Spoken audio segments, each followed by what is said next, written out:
Hello friends. आज के इस वीडियो में हम देखने वाले हैं मेथड्स ऑफ लीनियर मेजरमेंट।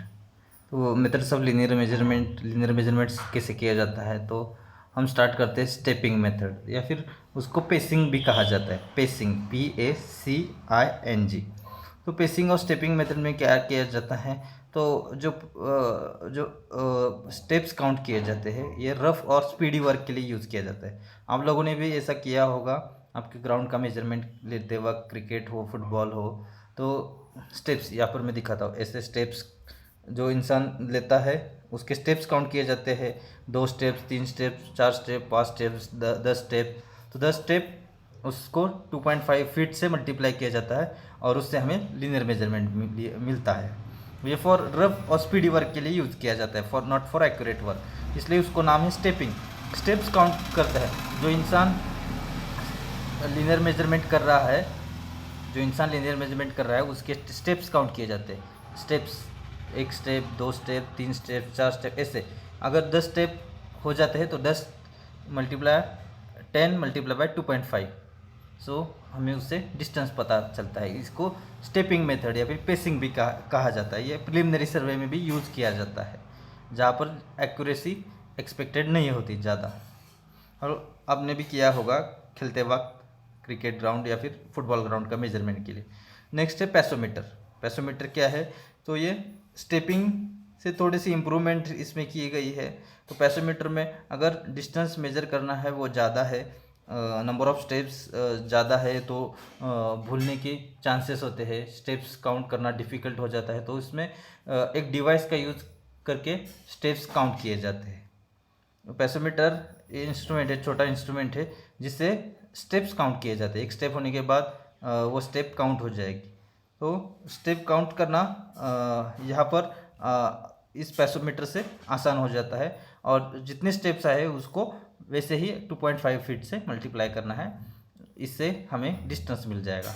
ये पैसोमीटर मेथड है। इंस्ट्रूमेंट यहाँ पर यूज़ किया गया है, स्टॉप वॉच के जैसे वो इंस्ट्रूमेंट है, वो नंबर ऑफ स्टेप्स काउंट करता है, और नंबर ऑफ स्टेप्स को फिर से 2.5 फीट से मल्टीप्लाई करना है। हमें 2.5 फीट से मल्टीप्लाई करना है। Next speedometer.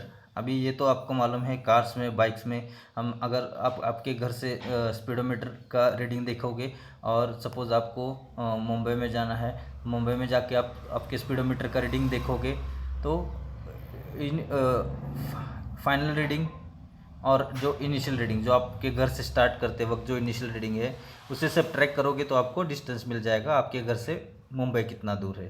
तो स्पीडोमीटर आपको मालूम है, लीनियर डिस्टेंस मेजरमेंट के लिए स्पीडोमीटर का भी यूज़ किया जाता है, लीनियर डिस्टेंस मेजरमेंट। नेक्स्ट है बाय पैराम्बुलेटर। मेरा प्रोनाउंसिएशन गलत हो सकता है, तो आपको प्रोनाउंसिएशन आप देख सकते हो क्या है इसका।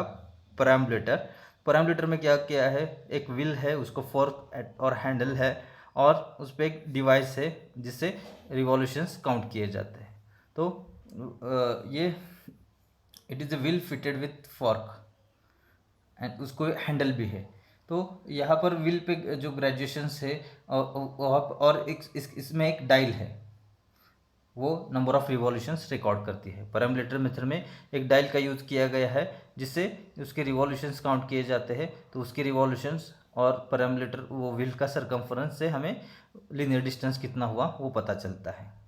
नेक्स्ट चेनिंग, या फिर चेनिंग इसको नाम दिया है, लेकिन उसमें चेन भी यूज़ कर सकते हैं या फिर टेप भी यूज़ कर सकते हैं, और ये साइट पे हर जगह हम देखते हैं। ये तीनों मेथड में से अगर ये रफ वर्क के लिए यूज़ किया जाता है, स्पीडी वर्क के लिए ये भी रफ स्पीडी वर्क के लिए यूज़ किया जाता है। ये तो हर कार, मोबाइल में यूज़ कर सकते हैं। साइट में कौन सा यूज़ किया जाता है, पैरामीटर से नहीं, ये यूज़ किया जाता है चेनिंग।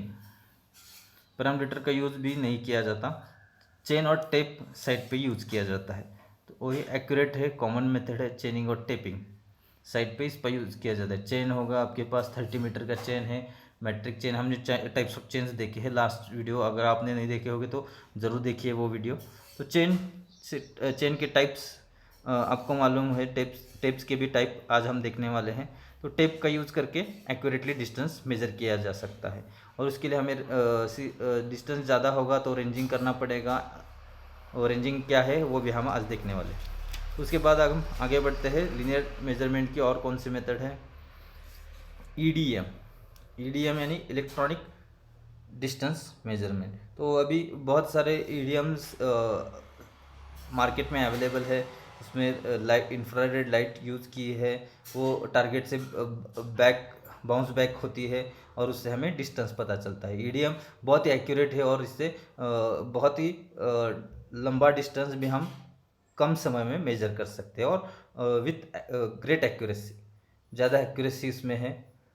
और उसके बाद जाएंगे टोटल स्टेशन। टोटल स्टेशन क्या है, तो ये ईडीएम का आगे का नेक्स्ट हम कह सकते हैं इम्प्रूवमेंट है ईडीएम की, क्योंकि इसमें ईडीएम भी है और थ्योडलाइट, इलेक्ट्रॉनिक थ्योडलाइट भी है, कॉम्बिनेशन ऑफ ईडीएम और इलेक्ट्रॉनिक थ्योडलाइट, और उसके साथ माइक्रो प्रोसेसर भी है।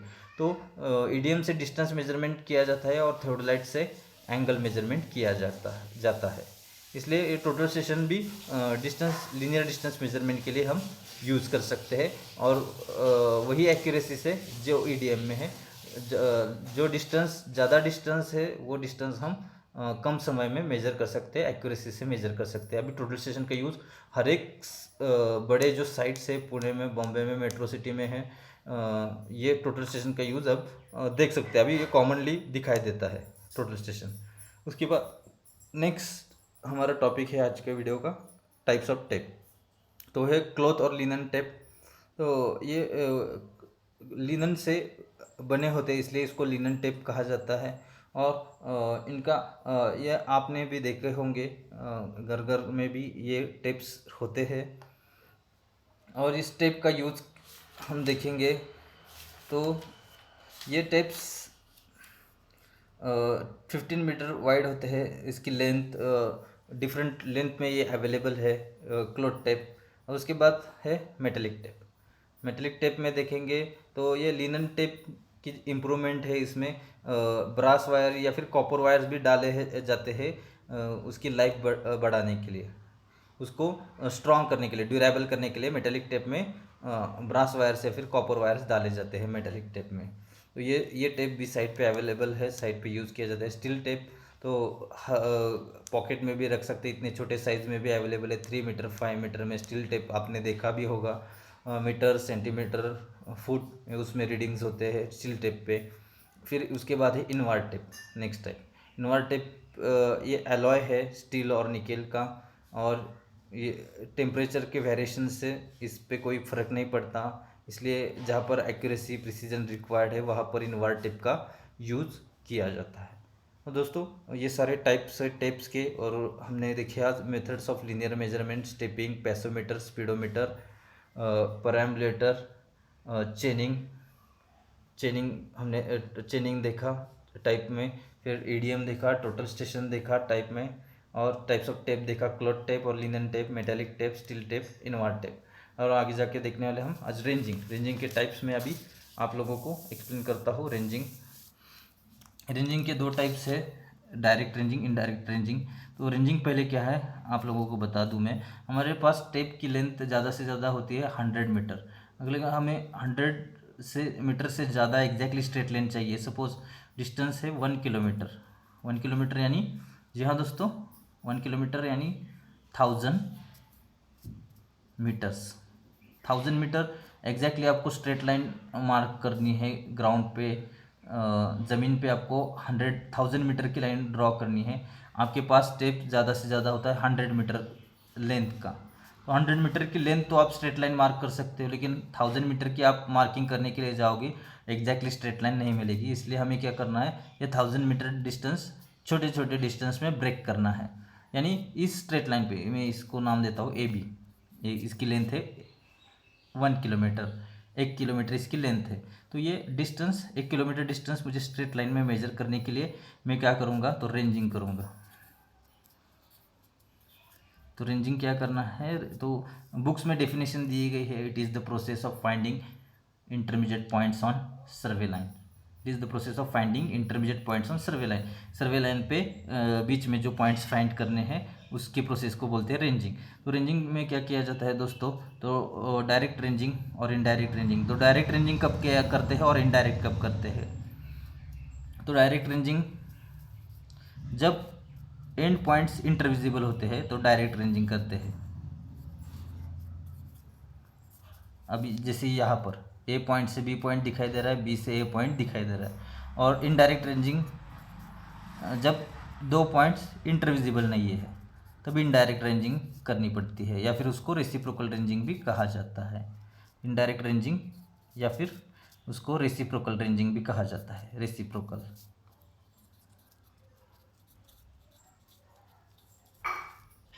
रेंजिंग तो दोस्तों उसमें बहुत ही आसान है इनडायरेक्ट रेंजिंग, रेसिप्रोकल रेंजिंग। तो इनडायरेक्ट रेंजिंग रेसिप्रोकल रेंजिंग में यहाँ पर